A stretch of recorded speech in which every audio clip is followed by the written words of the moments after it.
So this is not my hammock, guys. This is my colleague's, and he got this on Amazon a while back and says that it's been a really comfortable surprise for his office chill time. Yes, that's right, office. I live in Japan, and it's perfectly acceptable to take some relaxed time during work hours here, as long, of course, as you don't abuse it. Hard to do when there's so much work to be done.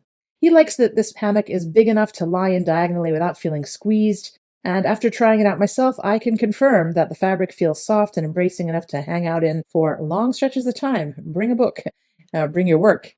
It can also be held well between trees and, of course, outdoors or on the porch.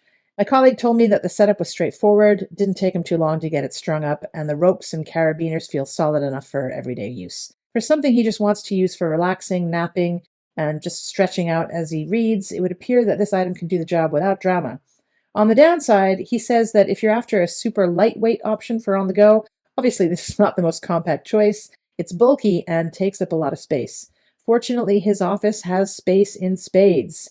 Also, if you did bring this camping with a vehicle, you should note that it does not come with a bug net or rain tarp or anything like that. Personally, I would not want to dedicate so much indoor space to this item, but my colleague's been very happy with this. This one was also good value. If I personally had some outdoor space, you'd be looking at my own version of this now.